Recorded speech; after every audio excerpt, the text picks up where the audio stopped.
How's your laptop on battery? It's good. Good? Hey, we're here. We're doing it. Episode 3. Ben Stewart's in the building. Happy Passover. Howdy. Pesach. Thank you Happy for coming Passover. over. Shalom. Easter's coming up too. Big holiday season. April. Did you do any April Fool's jokes yesterday? No. My wife did, though, because, like, the little boys, 2 5-year-old twins, they were, like, wanting to play pranks, and they all involved, like, basically just dumping water on one of us. Yeah. And we're like, no water. They're like, we're going to put some water in Clark's shoes. Clark is the oldest kid, and I'm like, we're not going to ruin a good pair of shoes. And finally my wife's like, I don't really like, she's like, I'm not much of a prankster. And then immediately she was like, they're getting ready for school. She goes, go downstairs and tell Clark that school's canceled for the day. And tell him April Fool's. I'm like, what did you just That's say? hilarious. Hell yeah. I was like, you just said you weren't a prankster, but that's like the perfect thing to do. That's a perfect prank. That's a really good prank. Yeah, that's a good one for I like a little kids' pranks. It seems like it's just hurting somebody or just ruining someone's day or something. Just dumping a bunch of water on you. They don't know any better. Everything was like, I'm going to drop a bucket of water on mommy's head, or I'm going to pour water in brother's shoes. Yeah. And I was like, don't, please. Like, don't. You're just going to make a mess. Do you think there'd be an influence? Because I remember when I was a kid, there was an episode of iCarly that was about pranks and all that, where Spencer would go around and he would dump flour on people, and he would kind of just show up at their house and he got in big trouble for it. He had to have an intervention for pranking.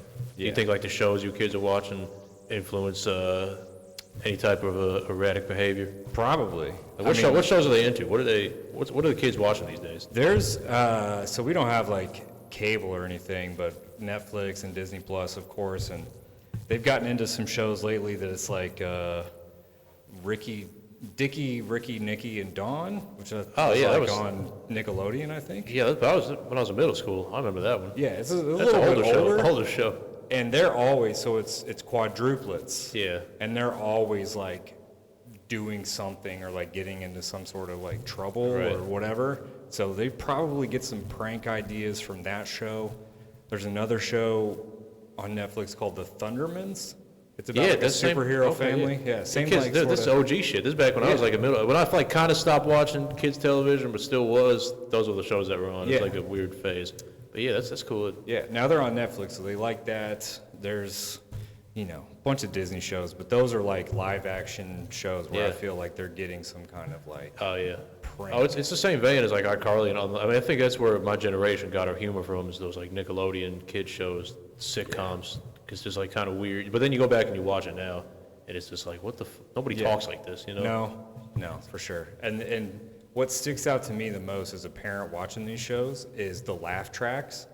It's crazy. Yeah. It's a crazy laugh track constantly. Like it's like the showrunners were afraid of silence, and like it's almost like every sentence that is said in these shows, there's a laugh track right behind it. Yeah. Does that bother you? I know it bothers me. You're somewhat of a comedy peer. I mean, you're a real comedian. You know what's funny or not. It bothers me only in that I'm like, they're not in front of a live studio audience. They're just like getting bailed out by a laugh track the whole time.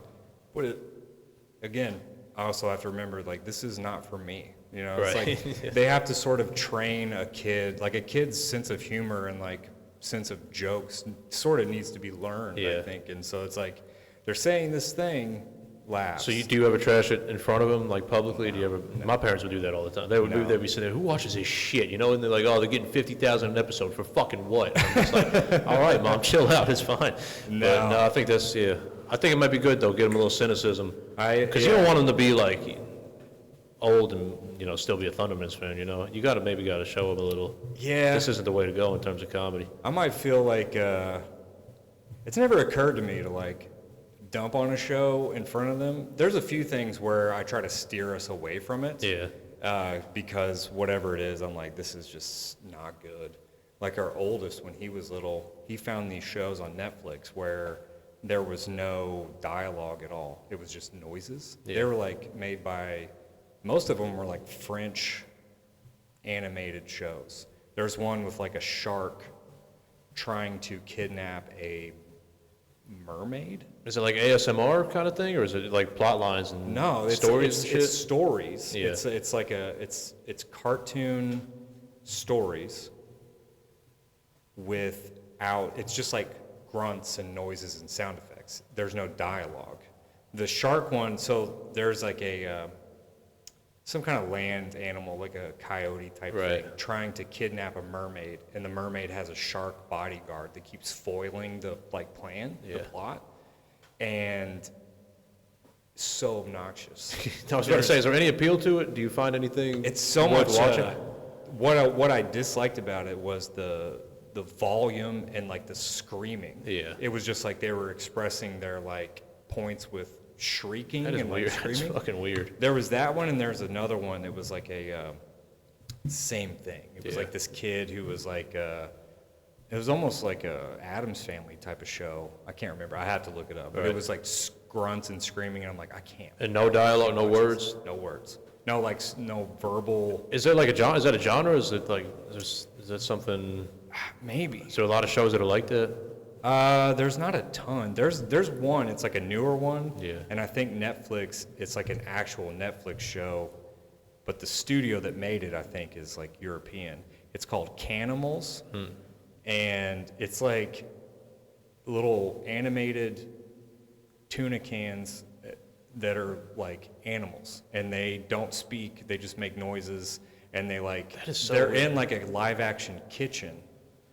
And it's like an. Do you think maybe it's for like nonverbal, like autistic kids? You think maybe they watch like like they're just like these tuna fish are just like me, and then they get inspired. But that might be. I feel like if I had a nonverbal kid, I'd want to show him someone talking or speaking, kind of right. Just really make them feel bad. I don't know. About it. Yeah, if I had a kid, See what you could be doing. Yeah, look what SpongeBob can do. Look at SpongeBob and Patrick. They can say words. They can say words. He's a fucking sponge. He doesn't Patrick have a is mouth. the biggest idiot in the world when he's talking. Yeah. I don't know what it is. I think it's just like a that's different weird. sort of entertainment, and since it's European, I feel like I was like, maybe it's like a. Oh, it's like French. Is it? You said it was French. The shark one, I'm pretty sure was French. They were European shows, so they were on Netflix back in the day. They might still be on there. Yeah. Yeah, there's some stuff we try to steer clear of, like when the twins. And so now they're like watching stuff, and it's like, please, like let's not land on one of those non-speaking shows where they just scream at each other the whole time. So, yeah. What about you and the wife? What do you guys? When it's just y'all two, what's like? What was been like through the course of your marriage? What's like? What'd you say? Is there a show that you guys have bonded over the most? There's a few. The Office.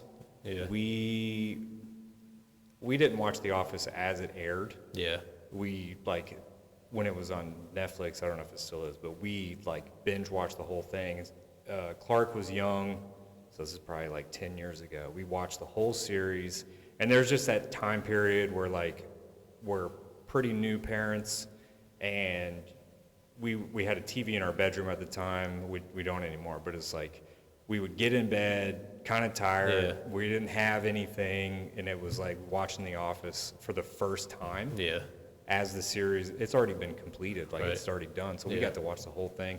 There's The Office, Brooklyn Nine-Nine is one of those. That's a great one. Breaking Bad was a good one. Some classics, some Netflix classics, dude. She took off. She watched Seinfeld. Yeah. And I've never seen all of Seinfeld. I've seen Seinfeld, but I haven't seen all of it. So she's watched that one. Are you a fan of Seinfeld? I feel like these days it's a polarized. Nobody my age, 25 and under, nobody's watching that shit. I liked it. I have good memories of it. My grandmother was a big fan, like as it was airing. Yeah, my parents were huge. I would watch it. Yeah. We had season 2 on DVD.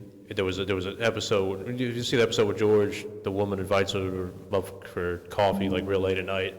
It's like they go to a date, and she's, oh, you want to come up for coffee? Maybe. And he goes, and he's like, no, and he blows it off. And then he realizes, oh, she was trying to have sex.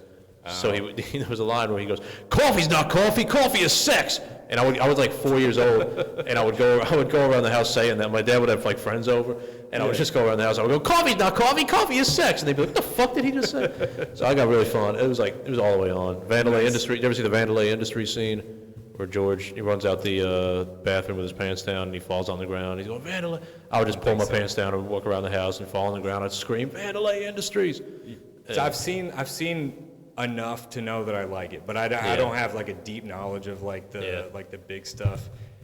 The biggest thing I remember from Seinfeld is the episode where George is engaged and they're like sending out wedding invitations, and he leaves his fiancée to lick all the envelopes for herself because she dies. Because he bought the cheapest ones at the beginning, of the episodes. They were like, she wanted all these other ones, and he's like, we gotta get these. It's 20 cents an envelope. And and then she dies. Poisoning from envelopes. I remember that one. Great. Yeah, it's good stuff. Yeah, it's a good time, man. It's a good time. Heading to Asheville this weekend, right? North Carolina. Yeah, North Asheville Carolina. Comedy Fest, our spring festival this weekend, doing that on Saturday. Sweet, dude. Pretty excited. First, this theater show, right? First theater. I'm gonna have to have you come back on, because I've talked to people about doing comedy in a theater versus a club. I've done big rooms, where we did the Expo Center. Yeah, that's like, That was huge, but I don't know. I feel like I'm curious to know how the pacing and timing would be different. Because I hear when the audience are like real elevated, you can't hear them at all. It sounds like you're eating shit. So I don't know. I don't know how that affects your timing or what you got to do. Well, I'm gonna eat it and just be like, oh no, it was the It's the elevation, babe. this is the theater. Nah, I don't know. Like, and we're all doing 10-minute sets, so it's a showcase. It's just like I'm not gonna be out there that long because like 10 minutes goes by quick. I don't know. I'm pumped about it. Saturday there's like an industry panel, so I'm leaving Louisville at like 5 a.m. to get there for like the 11 o'clock like panel thing and like Q&A, and they're doing lunch. That's pretty cool. Yeah, I'm excited. I'm excited, yeah. Congratulations. Thanks, dude. Ben Stewart out here, professional comedian. How would you say your life has changed, your mentality about comedy has changed since really going full time at it? It probably should have changed more than it has. Well, I wouldn't say it had, you got to take everything as it comes. You can't maybe it would be good if you just switched up tried a whole new different thing right after you went full time. Yeah. It's been good. It's like at first, a lot of the problems were like, all right, you did it. You made the choice. Now it's got to be worth it. It's got to be worth it. Like every day you got to be doing stuff, and you try to make content, try to write, right. And then, but also, like, daily life still has to go on. Yeah. Like, I still have to go. I take the kids to school, pick them up. It's So you're not really sleeping in at all, are you? No, there's not been like a schedule change really. Yeah. I just have a lot of free time during the day hours. Okay. But one thing I did was like kind of surprising, but it was how busy I was, to where I was like, I don't know how I had a job and still did comedy, like at the same time, just because I felt like I was doing a lot during the day. Where I was like, man, I'm super busy. Yeah. Like I can't imagine having to like be in the office. Are you writing every day, you think? Do you are doing something every day, I'd say. I mean, yeah, not as much as like I probably should be. Like I feel like there's certain expectations you can like set in your own head. You're like, I need to have like a whole page of new stuff that's like. Are you able to just sit down? Can you just sit down and write? Like if you say, all right, I'm going to go write for an hour. Are you able? Because I can't do that. It's hard for me to sit down and like if I went to a coffee shop or like a writing session with other comedians, it's tough for me to think of stuff on the spot. Are you able to do that? It depends. If I've got something that's like something has occurred to me, but like I'll get to. It only takes me 10 minutes of writing something before I'm like, I need to take this to the stage. Yeah. Like, that's where I need to figure it out, and then I'll just, like, quit writing or whatever. Yeah. Because I'll be like, oh, this might be something. But when I sit down and do, like take an existing bit, right, and I sit down and I'm like, this needs more, I can sit down for a little bit and come up with, like, a few things. Like, I don't know how successful that approach has always been, but yeah, it depends. Writing with other comics too is tough. I hate it. I can't do it at all. Because you'll get like tags or suggestions, and you're like, have you even seen me? Yeah. And you're like, this doesn't fit. I think I can honestly say, outside of one or two, I've never had like a tag that another comic gave me really worked. There's probably two I've gotten that I put in my act. It really worked. But it's not that they're bad jokes or anything. I just feel like if somebody else, they wrote it. They came up with it. So it's hard for me to translate it into my own voice and in a joke that I wrote. So it's tough. And the writing with comics is tough too for me because I feel like so much fucking pressure. I sit down with another comic and we're supposed to write and all that, but I don't have shit to say.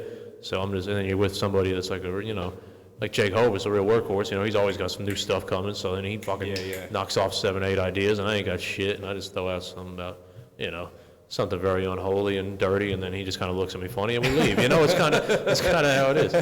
But he's like, it's a very Jewish thing. He lets it slide during Pesach, but outside of that. I felt like if I'm writing with other comics, I'm usually, it's easier for me to like riff on something that they've written than it is for me to bring something of mine. Because it's like, at some point, you have to be the one to like go figure it out. So I'm usually, if I'm like talking shit, and like that helps me like come up with stuff where I'm like, that might be something, and then I'll like write it down. I don't know if I've ever taken like a direct tag, but something another comic has like said has spurred an idea, or something they've said was like funny to me. Like the bit I have about getting my tattoos removed. When I was first starting it, I was at Hoppy Wobbles, and I don't even know who this was. It was just some guy that was there, and he said something that it was like sort of in my subconscious already. He was like, the way you look, I thought you were going to say you had swastikas removed. And I was like, that's funny. That needs to like be part of the like whole thing. And I mean, it is. But then you switched it up to where. Yeah, I have to like turn it into like the person that works at the tattoo removal place is the one like bringing that up.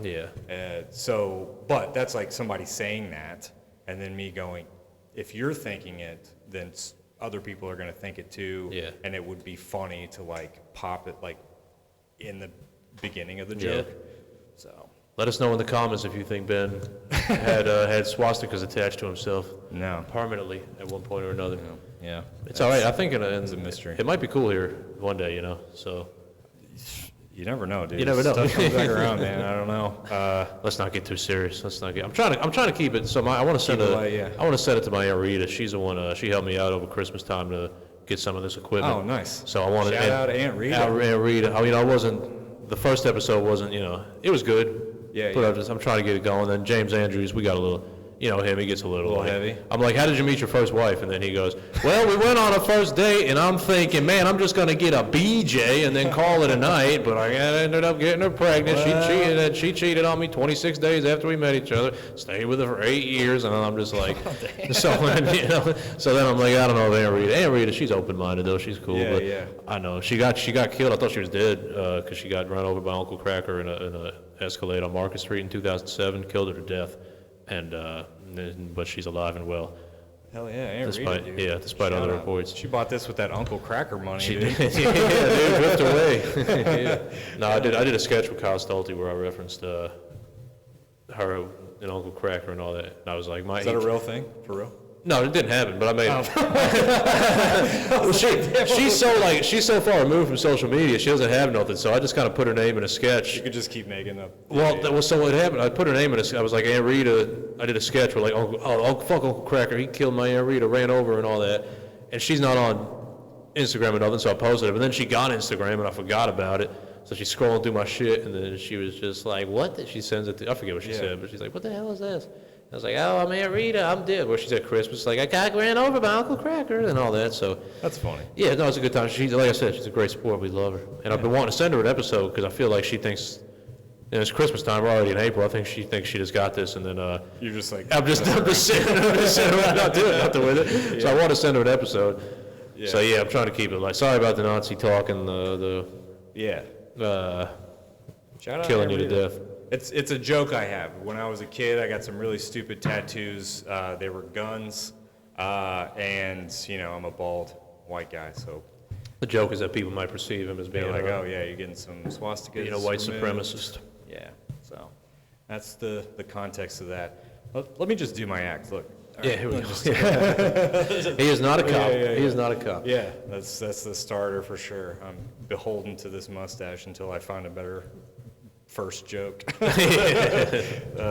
I mean, it's a good opener. It's not bad. I think you look like a cop. It does. Either way.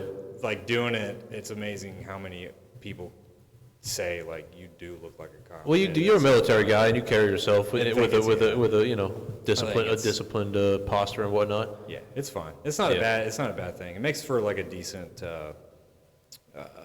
It's like let's all get together and agree on this one thing immediately. It's like having a good joke. If there's anything the police do, it gets people to come together and agree on stuff. So you can take I've thought it's like I don't want to like nothing I do is really like topical or like political in any way, and so like I've thought about that when I first was like starting to do that joke was like I don't want this to be a joke about cops in like any sort of like negative way or like inflammatory way. I just want to make it about me looking silly, and it quickly is just like it's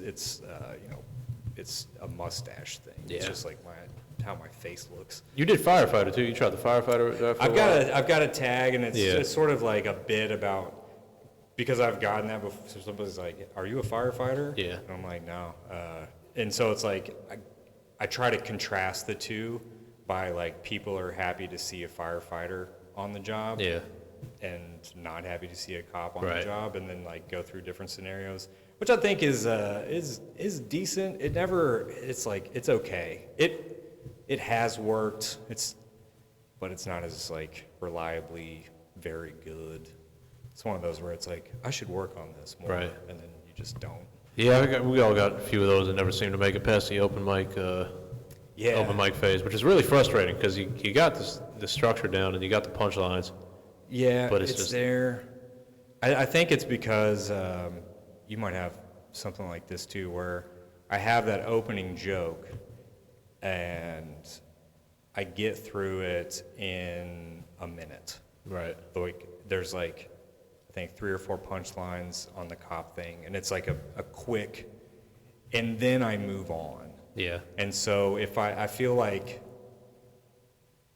opening up right off the top of the show to like a firefighter or cop thing slows down my momentum, like from the quick minute immediately. And so I don't know. It might have a place like further along in the bag, like something that can be brought back. I don't know. It's not a bad one though. I think when it has worked, you get a lot of like people that are like, I guess, connect with it. Yeah.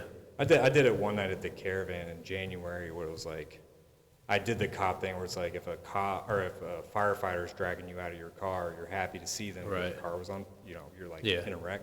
But if a cop is dragging you out of your car, you were probably on your way home from the Caravan on like whatever. I did like a like in the room type of thing, and it was like oh okay. So that I wish I could do that for every joke, because if you can just find a way to fucking be like, I know, and then if you're seeing a cop, you're fucking this guy, and then it's like it just anything in the moment. Like that's why people shit on crowd work all the time, but there's a reason why it's taken off so well. It's because when you go to a comedy show and they talk to you, and it feels in the moment. I mean, this is what it is now. Yeah, there's something. It's like it's so fun to be at a live show because it's really like you don't know what's gonna happen. Like it's like a comic you would guess, like if you're going to see somebody, they have their act, but it's like there's still there's a tangible like spontaneity, like who you never know. I mean if you're good at crowd work, I've seen some of these guys that are like they're social media guys, but they're really good at doing crowd work, like they can really fucking deliver. Yeah. I mean, that's the hardest I've seen people kill, really, is because they have something that hits like so perfectly, like a perfect callback that's like in the room. Ian Bagg is so good at it. Yeah. I've seen him a couple times, and it's just like. Yeah, I've seen Jeff on Cory a handful of times. I haven't seen him live yet, but you said he's good. Yeah, I did a weekend with him, and it's his crowd's like coming to see him, like that's what they're expecting. I'm interested. I would be interested to see him in a room that's not his crowd, but you know, I feel like I've only seen him like on the clips and stuff. No, he seems good enough at what he does to like win over I think so too. I just said I think it'd be interesting just to see how he would do it, because I think he can just kind of go up to his crowd and just kind of start out and just do the okay, we're in Louisville, fucking horses and shit, and just kind of start it out. Perfect impression. Yeah, Clip this, send it to Jeff. Yeah, shit, dude. I kind of hope this never, because I'm averaging about maybe between 2 episodes, maybe about 22 views. Yeah. So I feel comfortable. Yeah. Maybe saying something not so pleasant about Jeff R. Curry. Because I don't think it'll get back to him, and if it does, I think he's successful enough to where he won't care. It just it doesn't matter. But when you make it and you get SNL, we'll see. And they find some old clips. Yeah, right. Yeah. Well, I'm just not like Gillis and all that. I mean, I'm talking. They're not gonna, if they cancel me for talking shit about a comedian, I'm not saying any racial slurs about the guy or nothing. No, not yet. Not yet. I mean, well, before we started rolling and all that, but Pokemon cards, Oh yeah, there's got a kind of a racial tonage to it. Pokemon. I mean, if you're talking about Jinx in the first generation. Oh shit. Wearing. You know what? You said Jinx, and I thought you said the word that Gillis got canceled for, but he was talking about. The Pokemon in blackface, JYNX. Yeah, JYNX. Well, I'm playing Pokemon. I never thought of that as blackface. I never thought of that. I never thought of that as being a black. I thought she was like purple or something. Yeah, I mean, I was playing on a regular Game Boy, so they were all wearing blackface. It was just black. It was just black. It was a Game Boy Color, not a Game Boy Colored. That's a totally new thing that probably something in the last year and a half. I saw somebody say on the internet about them changing Jinx the color. Yeah. For the anime and cards or whatever, and I'm like, oh, I guess that was a thing. It was a trivia question. I was playing trivia one time, and they're like, this Pokemon had to change its appearance after 2020 because of allegations of blackface. And I'm sitting there, and I remember sitting there being like, who the fuck is Machamp? Machamp.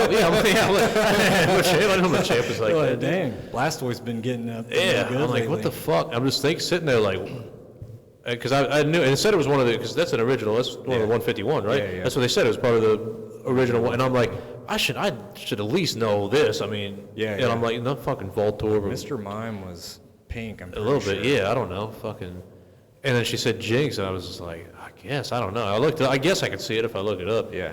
But I think if you look at Jinx and you see him, that might be on you at the same time. If that's the first thing you notice wrong about Jinx. Yeah, it looks like Octavia, looks like Octavia Spencer. You got a problem, Yeah, well, it's the first thing I noticed about Jinx is it's wearing a bra and a wig and just big old pouty lips. It's very sexual is the first thing a 12-year-old boy notices about Jinx. And I guess maybe looking back on, I could see, you ever see those Al Jolson is? He's an old, fucking silent movie guy, and he would do blackface a lot in his movies. He's very famous. He's super popular. My grandma's generation, all that, they all knew this guy, and he would do blackface a lot. And thinking of those two comparisons, so it's they took creative inspiration. I could see it. Yeah, I could see it now. I'm just saying, growing up, and when I heard about it, I just never thought about Jinx being like that. Yeah, that is crazy. Leave it to the Japanese to just not have the same cultural sensitivities. I don't think, do they know what black people are in Japan? Do you think the people who invented Pokemon had seen black people before? I'm sure they're aware. I'm willing to bet there's a good odds that a handful of people that were involved with the creation of Pokemon had never met a black person in real life. I've been there. Yeah. And there's, other than us, as in the military that is there and was there or whatever, I didn't see black people in Japan out and about. So I'm sure there's plenty, but it's a pretty homogenous population over in Japan. Yeah. Well, that catches shit. I mean, they did kind of. I think outside of the Americans and the whites, I think they're number 2 on the colonizer kind of guild thing. Because they did just go in there and fuck up all the Pacific Islanders. I mean, you meet people that are Samoan and Filipino and whatnot. It's not exactly, the Japanese people look a lot more. Yeah. A lot different than them. I'm not as up on Japanese history, but they were some bad boys. I don't know. This is what I hear. I don't know. It's not like I read a book about it. Yeah. That'd be crazy. That'd be wild. I'm not gonna. Yeah. Yeah, that's But cool. I feel like we're teetering hard on saying something we shouldn't. Yeah, we're getting close. We're getting close. I maybe, feel. you know what? Maybe I call this like the flip the switch pod. So if I want, I just open up here. You just like cut the power, here. but your laptop is battery. Like we're still good. What I just do? I have to do this every time I turn the microwave. The switch for the microwave fucks up every time I use it. Pops the breaker every time. Yeah. So every time I use the microwave, I gotta come over here and flip it on. All the other ones work: dishwasher, refrigerator, all this shit. But the microwave, for some reason, it'll work, and I can heat something up, and then about 20 minutes later, it'll just it'll pop on its own. Pop back over. I wonder if it's like somebody in another apartment. Oh, they got some kind of. Like I wonder if theirs is like shorting yours out or something. I don't know. Is that a thing? Is that real? The guy across the hall depends. got evicted, so it can't be him. I came in at, he was like, I didn't, it's not my business, but I saw an eviction notice. I'm going to read it and see what's Of up. course, It's yeah. like, They put it on the front door. Yeah, it's like you're going to pay $9,000 by next Monday. By next Monday, or you will be evicted. I was like, oh shit. Oh yeah, that's just a courtesy at that point. Yeah, It's yeah. like, yeah. Well, So I maybe he paid it did. Maybe already. one last parting, thing. It's like, I'm fucking this dude's microwave up. Yeah. I've seen, I don't think you've seen me do it. I've only done it twice. It's a Pokemon, I did it last night. It's like, because I don't really do topical, but I was talking about, it's like Logan Paul selling that Pikachu card for like $16.5 million or whatever. And it's just like, it's not even that special. And then I pulled out like this Jigglypuff card, and I was like, this is one of one. Because I drew a Hitler mustache on Jigglypuff. And it was like, this is actually special. Yeah. I did it last night. I mean, it kind of works. It's one of those things that has a shelf life, and it's like, it's so stupid. But after I got off the stage, Lane was like, I want that Jigglypuff card. So I just gave it. I was like, here you go, dude. Yeah. Oh, you gave it to him? Yeah, I was like, here, dude. And I was awesome. like thinking about when I was thinking about doing that joke, I had set out a bunch of different Pokemon cards and drew Hitler mustaches on Really? to like try to find what I thought would be the funniest one to do. It's Jiggly. I could have told you Jigglypuff. There's a Jigglypuff. I did like Mr. Mime, Yeah. Pikachu, and I had this thought. I was like, if somebody walks in on me right now, they're gonna think I'm insane. They're like, what the hell are you doing? If you died on the way to you got a car wreck on the way, and they go in your room and. My kid's like, he's giving us his Pokemon card collection. Yeah. There's just a bunch of cards with Hitler mustaches drawn Yeah. on them. Like, what the hell is the matter with Dad? Yeah. What if there was a guy out there when Jinx got her look changed? He went and he did blackface on all the cards, and he was just like, "Fuck it, I'm turning everybody. I'm making everybody into to the way I see the Pokemon." Man, I'm not putting it past either racist or Pokemon fans to do something crazy like that. Yeah. So, I don't know. You want to open some packs? Yeah, we got some packs here. We got some Pokemon cards here. Yeah. So it's been a while. I used to play, I would play with my buddies back in middle school. We would, play the actual, did you ever do that? Did you ever play, actual competitive Pokemon cards? I learned how to play when it first came out, but I aged out of it pretty, relatively quick. Yeah. Pokemon came out when I was 12. I got you. And then, so I was playing Red and Blue Yeah.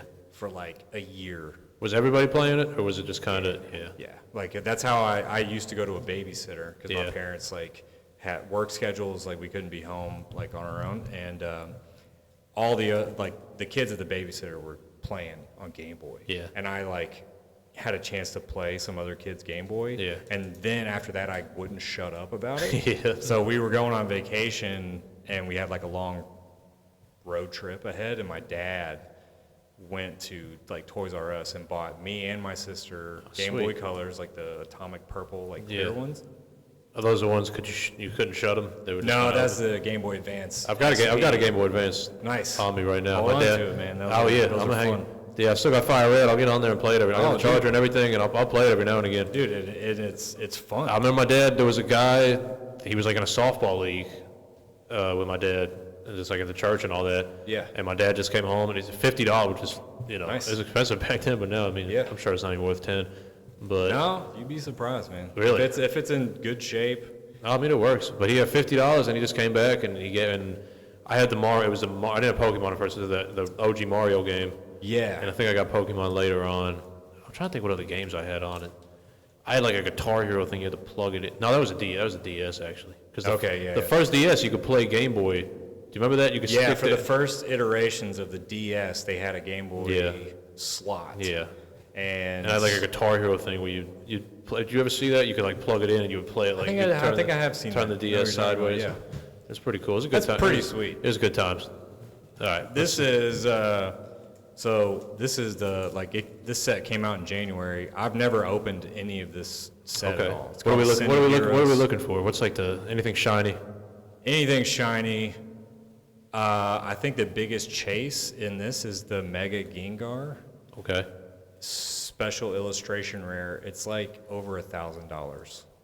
Okay. For just that card. I mean, I hear people make good money flipping these. Yeah, like one pack of these. I got these. So shout out right now. Dollar General has like some mini tins by my house, and I grabbed a couple, and it's $10 for a mini tin. But you can go online and sell them for like 20, 30. Yeah.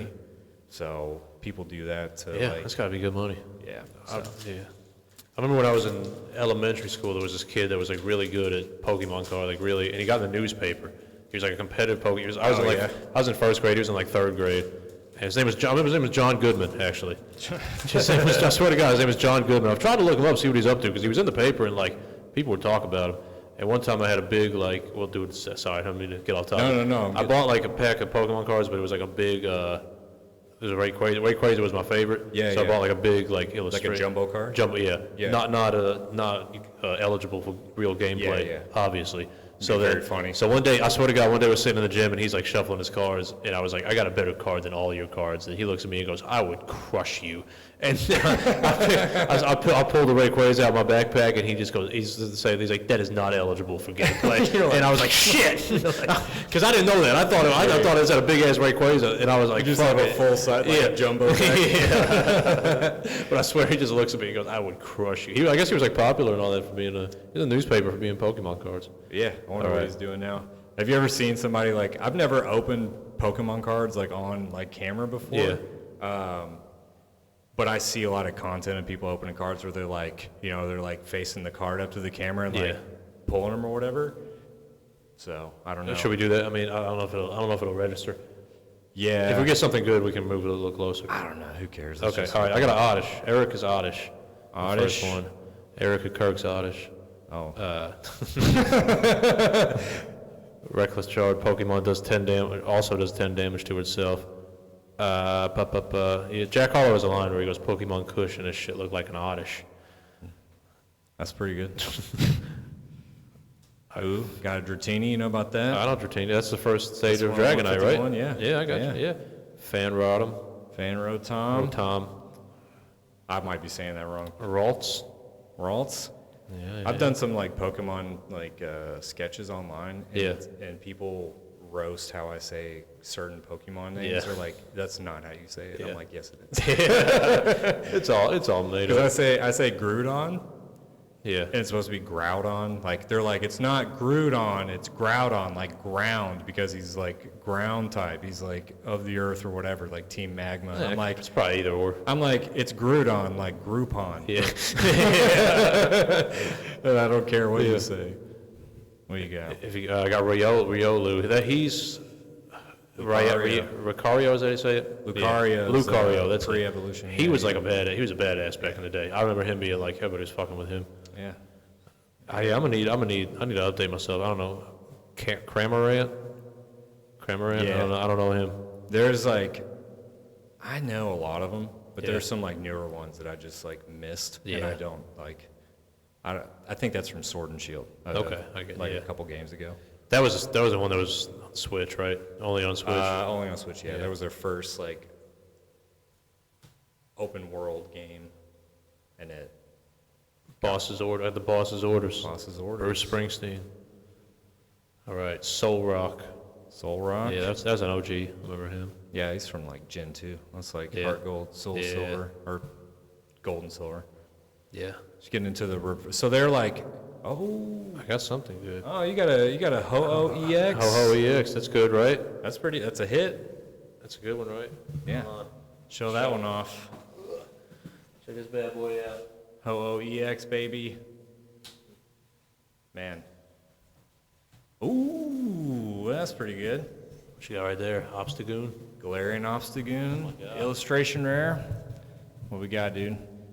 So what do you think? I mean, this is 160 damage, but it requires 160 damage and it heals 50 damage from each of your Pokemon. That's got to be, if I know anything, that's got to be fucking, that's a pretty, but it takes 4 fire energy cards to really make it work. This is probably playable. I know next to nothing about how to, like what makes a good deck or whatever, so I have no idea. These two are both kind of shiny too. Would these be considered shiny?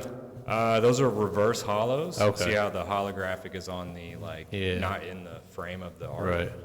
So, that's pretty good. Interesting. We both got hits. Yeah, dude. A little IR. Keep these back. What do you think this Ho-Ho will go for? That's probably $1 or less. Oh, shit. Those Damn, like EXs. I thought I found something. The Something one special. I got's probably a couple bucks. Okay. Yeah. This is, I'm just like thinking of like people that open Pokemon cards online for like a living. Yeah. How like their content looks so much better. Like we're just looking at cards. Oh, yeah. We need something to do. Ben texted me and he was like, do you want me to bring anything? And I was like, no, unless you got an idea. And he said, let's open some Pokemon cards. It's a great idea. I'm glad we're doing it. Got some packs. Yeah. All right. In vanilla. Vanillish. Vanillish? Vanillite. Vanillite, yeah. Vanillite. Vanilla That's the ice. ice cream cone from Gen 5, black and white. All right. Kamala Harris right here. I mean, what the fuck are we... What is this? This is a koala this bear. doesn't even look real, though. It's like koala. Yeah, he's just a little koala bear. There's some Pokemon that are just legit an animal. Yeah. That they've changed up the name a little bit. There's one called Flamingo. Yeah. It's just a flamingo. Well, Psyduck is just a fucking duck, right? Yeah. And Psyduck and Golduck, it's funny because you look at them back to back and it's like, Psyduck should be named Golduck. Yeah. Because it is gold. It's a gold one. And Golduck has a psychic typing. Like, it should be Psyduck. Yeah. You know, like they mix up the names. They should have switched that instead of Jinx, is what I'm hearing. Yeah, that's the next thing we need to correct with the Pokemon. All right. What do you got? I saw Charmander in there. That's pretty good. Charmander. I got Team Rocket's Diglett. Ooh, there you go. Chikorita, Dreepy, right here. Not bad, not bad. Speaking of Psyduck, Hey. guy. Slurpuff is this freaky ass fucking card, man. That's tongue out and everything. Mighty Anna, that's pretty good, right? That's pretty good. I think Slurpuff evolves into a cake. Into a cake. Really? I think so. It's in a bakery right now. Yeah. It's looking pretty good. Starly, that's an OG. Got a couple decent ones here, it looks like. There you go. Starly, Silicoon, and Pecharunt. That's the last Pokemon. That's number 1025. Oh, really? I think, yeah.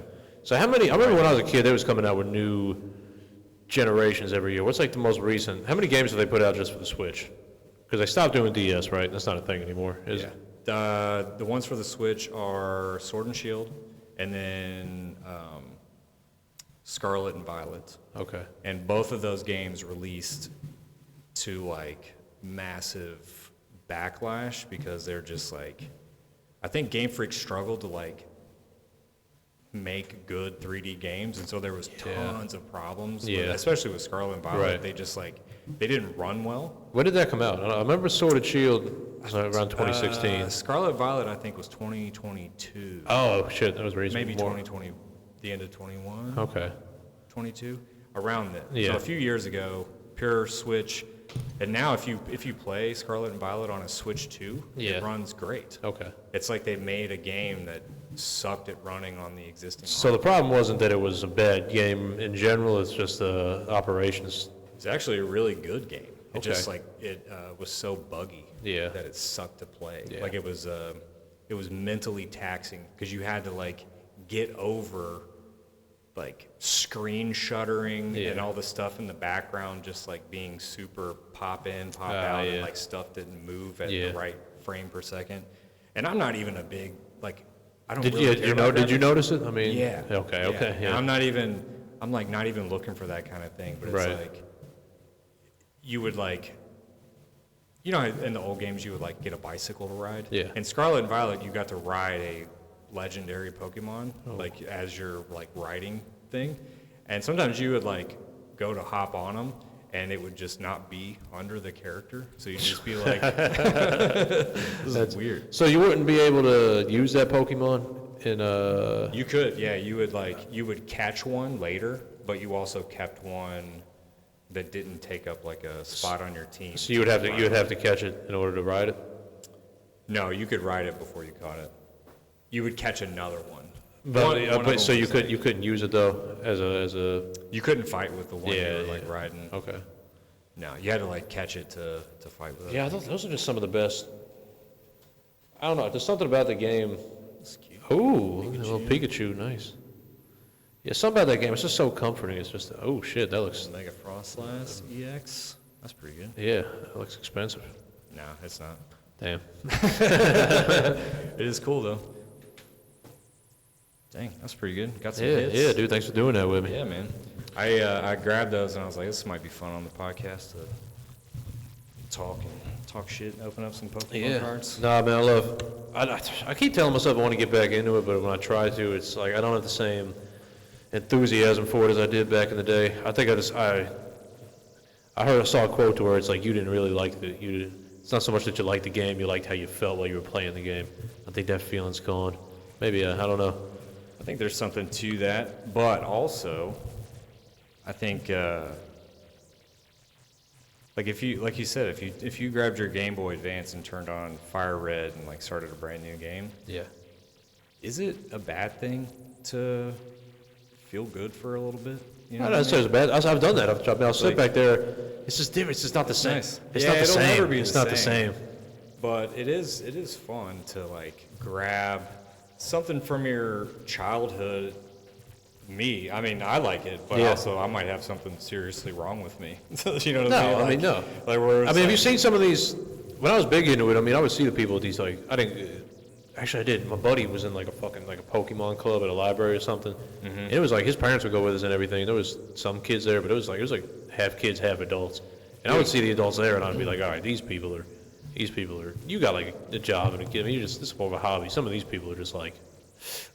It's a little sad. I feel like it's a fine line where it's Yeah. like you start doing it like as an adult, like you're collecting and connecting with your childhood, and then like wanting to get your kids because you're like, I love this so Right. much. It's something we can do together, which is like how I feel about it. Yeah. But also the way it is right now, they're like impossible to find in stores, and so the restocker. For example, people stalk like the restockers Yeah. of Pokemon cards right now. It's crazy. They'll put like trackers on their car and shit. That's so And crazy. which is illegal. Don't do that. Like it's crazy. But if you go to Target now, so many people know the restocker's schedule, the days Yeah. that she shows up, and she's this like sweet old lady who's Yeah. like in her 80s. She's very sweet.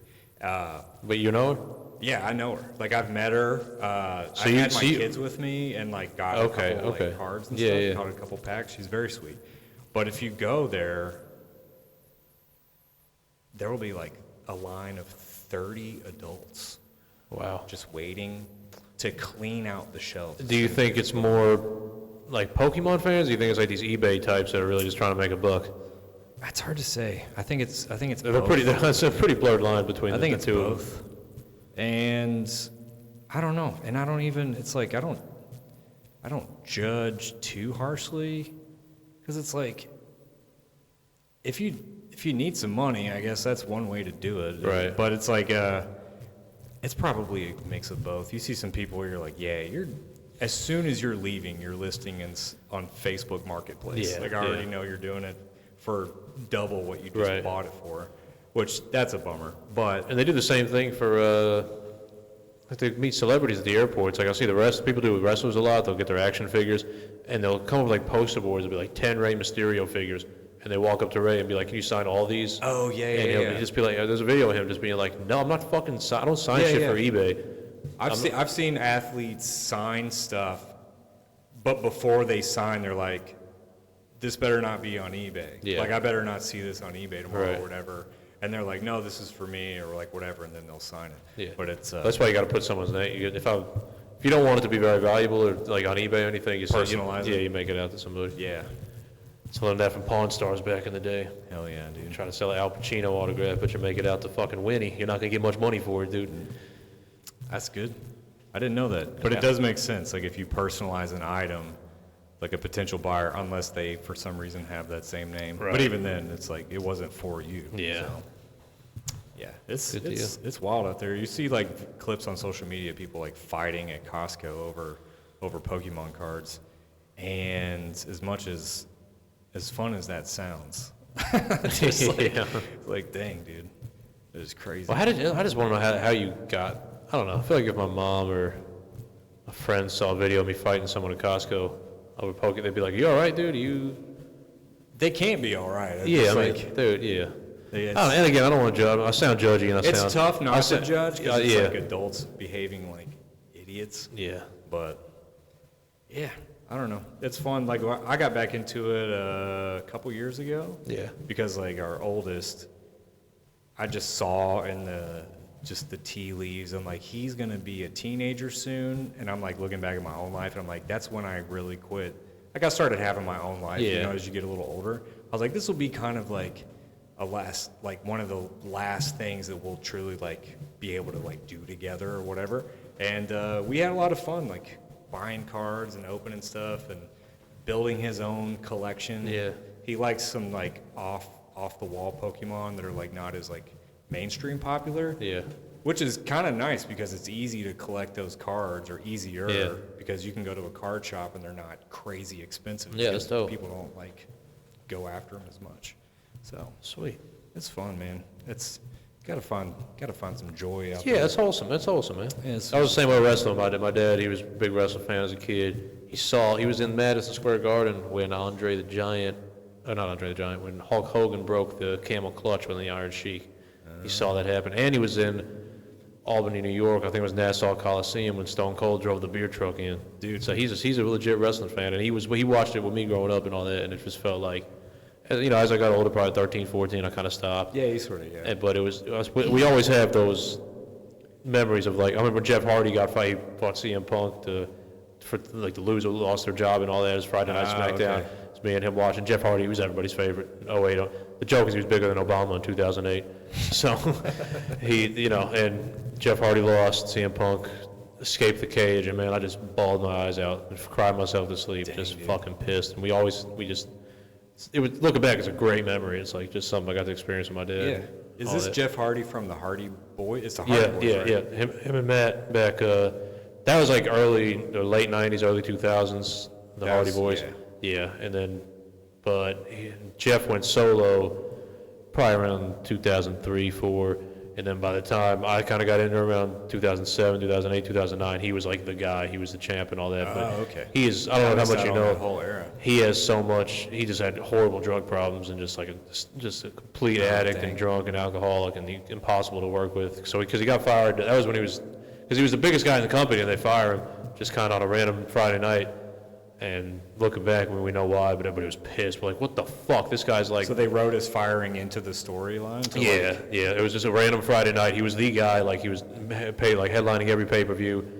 And I guess a lot of shit was going on behind the scenes. You know, he was getting DUIs and shit like that. So it was a random Friday night. CM Punk's like, loser leaves wrestling forever. And he lost and he was gone. Then he went to TNA. And there's a couple, they're pretty funny. There's a couple matches. There's one famous one with Sting, where it's supposed to be like this big pay-per-view main event, and it lasted about... How old was Sting during this? Oh, he was at least 50-something. Okay. Or maybe late 40s, but he was old. Yeah. But it was TNA, it was like the second promotion, so it was still, for that, it was a big deal. Yeah. And there's a match where it's supposed to be this big... It's Jeff Hardy, he still had all his popularity, it was probably 2011, and then Sting was this icon.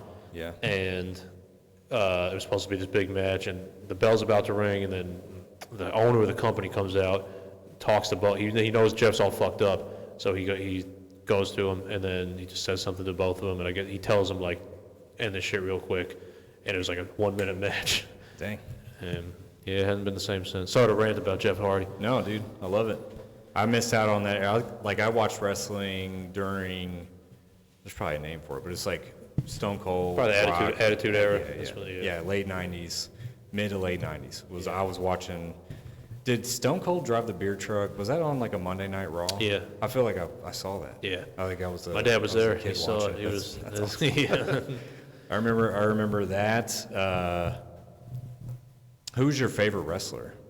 Did you have? Growing up, Shane McMahon. That was my guy. Growing up, Really, dude. I knew Shane I knew Shane McMahon from the WWF, WWE. Yeah. Before, he was like the whiny owner's son, sort of was his like character, I think.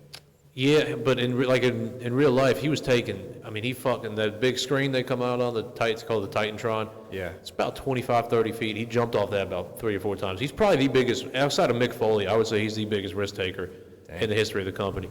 And he just, I don't know, I liked how he didn't have like real gear or nothing. He was just kind of like, he wore like a baseball jersey with his name on it and some jeans. Or just like a regular and some Jordan ones. And he would come out and he didn't have, he was just a very like skilled technical wrestler. Okay. And I don't think a lot of people saw that in him because his whole gimmick he was known more as the boss's son than he was a wrestler. Yeah. But he has so many just iconic scenes and matches and everything. And I loved him growing up. And yeah, he left for about 7 years, and I remember he came back right as I was kind of getting out of it. I'd say me and my dad kind of stopped watching it, and then he came. It was a fucking great return. He came back. He fought the Undertaker at WrestleMania, and really since then, I was watching that whole time, waiting for Shane to come back, and then he did, and now I was like, all right, you're out. I'm out. Yeah, I got what I needed. Yeah. I always like Kane. Kane was my guy. Kane was. I bought into the whole storyline of him being Undertaker's brother.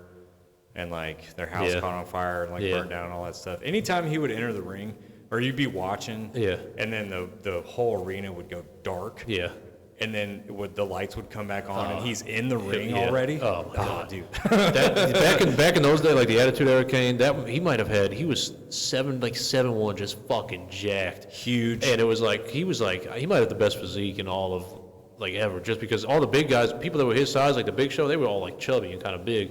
Andre the Giant. He was like their height, but fucking ripped.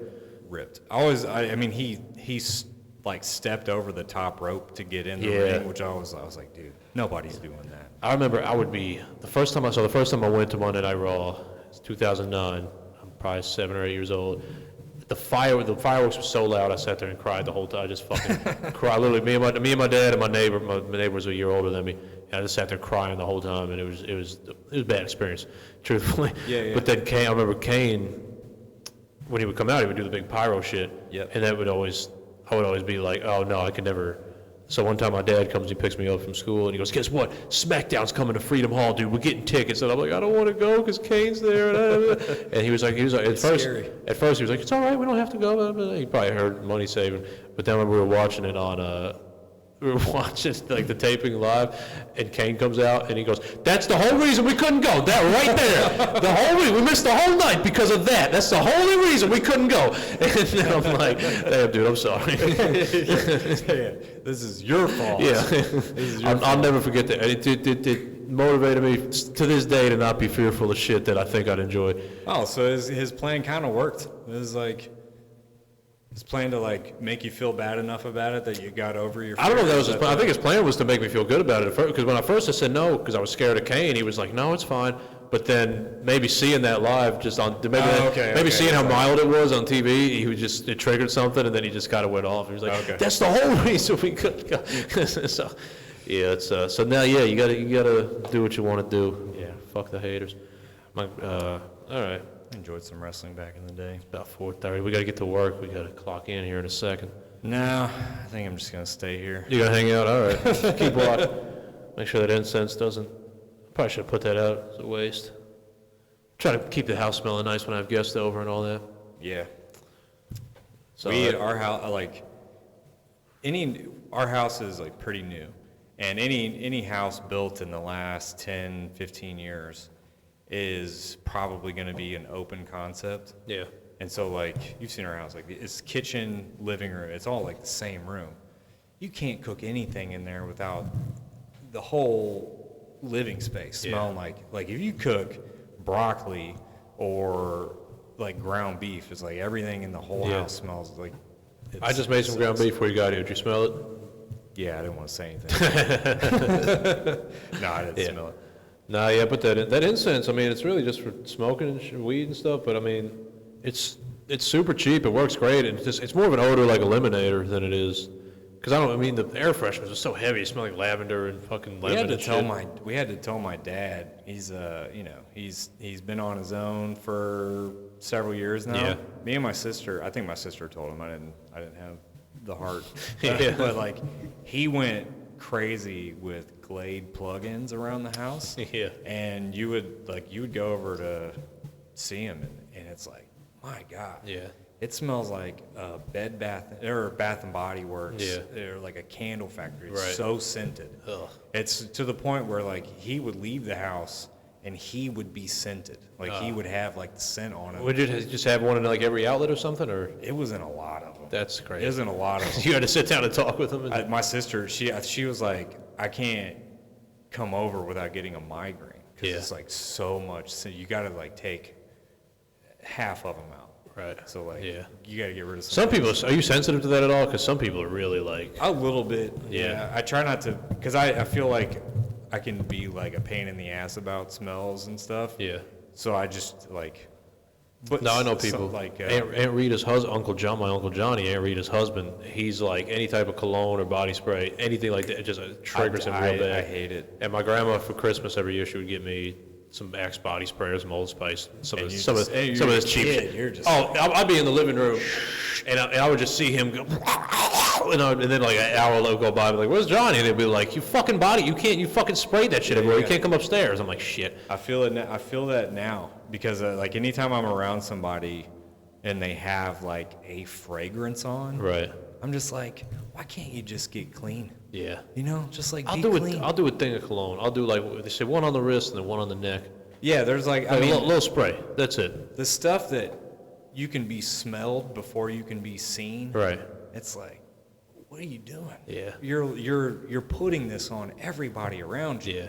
Yeah. But again, they're just like, they don't know. They're just like, this is, Yeah. Especially if you're doing it to mask body odor.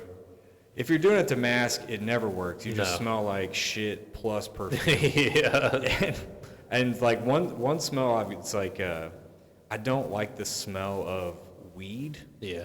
It's not a good smell. Yeah. And you know, like we're in comedy clubs all the time, like around Yeah, comics, and you it's just smell it. like, and that's not one where it like kills me, but I'm Right. just like, this is a bad smell. Yeah. It's not a good smell. I've thought about like trying to do some kind of like joke about taking the contrarian path of like, I'm glad it's illegal. Yeah. Like, I mean, I live in Indiana. It's Right. like very illegal. Like being like, good. I hope they never, because people like dump on Indiana Right. for its like backward. I mean, scene. Kentucky's we're still pretty, Yeah. it's not legal here. Yeah, but But you're not going to get in trouble for it. Yeah. At the same time. Yeah, you That's how I go think it should be. downtown. That's kind of how I think I should be, though. I mean, I smoke. I'm not against people using it. I'm I don't smoke weed, Aunt Rita. Aunt Rita, he's talking about somebody else. Yeah. I'm not against like the use of it. I'm Yeah. against the Why would you want to go smell? I mean, if you're inconveniencing me. yeah, but you know what? You got I know it's funny, but it's like if you're a dude and you just go to a park where people have kids and everything, and you're smoking weed there and you're getting high, just saying that, you're a piece of shit. Yeah. I don't give it. I mean, again, I got nothing against weed. It's fine. But it's like, yeah. We were walking around Gatlinburg with like it was me, Clark, Yeah. and my niece.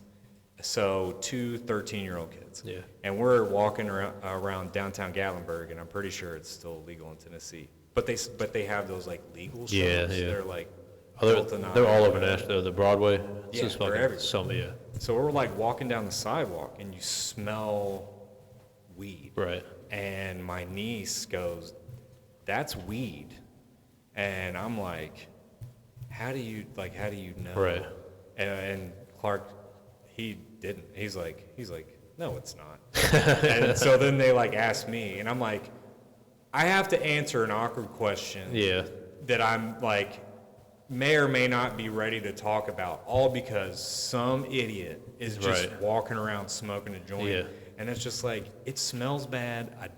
Yeah, Just go on an Yeah. anti smoke. It's No, use it man, all you want. I get it. I think truthfully, and again, I'm not gonna sit there and act like I don't smoke weed, but Yeah, as a society, there was like a period, I think we kind of come off it now, but it was like it's so back in like the 70s and 80s. I mean, people like my parents, not really my parents, maybe a little older than my parents' generation, but the people like weed was the devil. There was no difference between weed and heroin, and the people. There's been some education to where it's like you can't overdose on it. You could still, be a functioning member of society and smoke weed, unlike crack and heroin and shit like that. It's not super addictive, but I think there was such an over to where it's like you should smoke weed. It's good for you. This and that. It's not. It's fun. But it fucks with your brain. It makes you paranoid. It kills your motivation. I mean, the best analogy I heard is like if you sit around and you eat your pizza and you don't go outside and you just fucking play video games all day. It's probably a bad day for most people without weed. But you smoke some weed and you're fine with it. And I remember like smoking, when I was a teenager, and it's just it was fun. Yeah. But I also didn't have anything else to do. And now, it just, like, makes me so tired and lazy. Yeah. And, I mean, it's been a while, but it's... there's these, like, THC seltzers. Have you had one of those, like a corn? Yeah, I like them. Yeah, I like them. Yeah, not bad. Yeah. But that's, like, you're not inconveniencing the entire, like, public with the smell of your thing. Yeah. I'm just like, I am becoming an old man in real time. No, I guess, especially if you have kids, though. I mean, you're trying to make a better world for and it's not children. that I even feel, it's like, man, I wasn't ready to be like, yep, that's weed. Yeah. And then it's like, am I against it? I'm just like, I don't know. Yeah. And now I'm just walking. It's like, so we're gonna go into this record shop. Yeah. You got to try to figure out something to like talk about to get the Right. subject off weed. It's like, I don't know. How did your niece know what weed smelled like? That would have been my first I question. didn't ask. What do you- That's the thing where I'm like, Yeah. I didn't ask. That would be my, like, I would try to make a joke with my mom. I didn't know, like, when I first started kind of having weed in the house, like around high school and all that, and my Yeah. mom would come in and kind of get on me. She'd be like, yeah, dude. it smells like weed in here, and I would think I was being funny, be like, well, how do you know what weed smells like? And Of then course, be like, yeah. you're guilty, Mom, you're guilty, this and that, but, Yeah. I did have weed that whole time, Mom, if you're watching. I'm at an age now where I'm finally starting to just be honest with her about everything that went on back in the day. That's a good age. Yeah, it's fun. That's a fun like time of discovery in that relationship with your parents, where you're like, have you had this where you've like told your mom something that she didn't know or she didn't like realize was going on? You're like, hey, I did this. And Yeah. she's like, what? I had no idea. Yeah.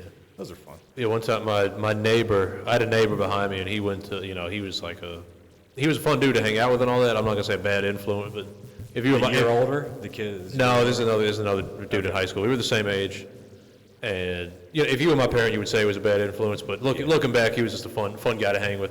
But he had this fucking airsoft gun, and my bedroom was facing directly to his back porch. So him and another kid in the neighborhood, this is like sophomore year of high school. They're like, look out your window, and he fucking shot this fucking thing into my window, and it just a big huge bullet hole. And it fucking hit me in the neck, like it kind of hurt. And It did. but he was my buddy and all that. I knew he wasn't trying to break the window. It's a fucking BB. I mean, it was stupid, fucking just completely asinine thing to do. Yeah. But I knew he wasn't trying to break, because he was like, oh shit, I'm so sorry. He came running over. And he was like, and I was like, it was just it was like a hole, like it's not like the whole window shattered. Yeah, so I was yeah. like, you know what, I'm just not going to say nothing, whatever. And my fucking...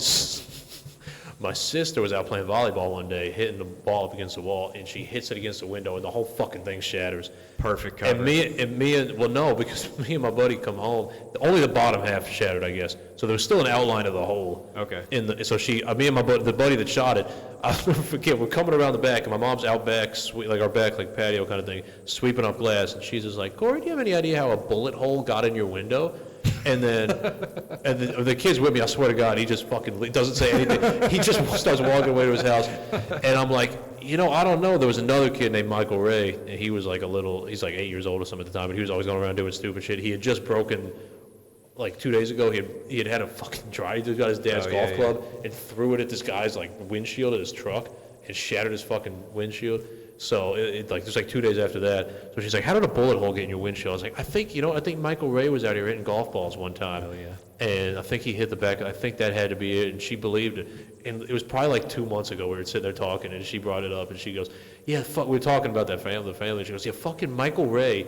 You know, he just hated that kid ever well, no, since. well, not she brought up the story, and she goes, "Do you remember when Michael Ray hit the golf ball into your window and broke it?" And I was like, David shot it with a BB gun, Mom. That was not fucking Michael Ray. And she's like, "Are you fucking kidding me?" I'm like, I got, it's at a point now where it doesn't matter. Yeah, those are fun, man. Those Yeah. stories where you're like, oh yeah, this is actually what happened. And they're like, what? Yeah. I had no idea. All right. All right, dude. Yeah. Put a bow on Thanks for it. coming on, dude. This probably could be a longer episode. It'll be a good time. I'll post it. I'll send you the link and all that. Sweet, dude. Be a good time. Pokemon thanks content. for doing it. Yeah, man. Pokemon. Thanks for having me, dude. Ben Stewart. Let's go to work. It's Arnez J, baby. Yeah.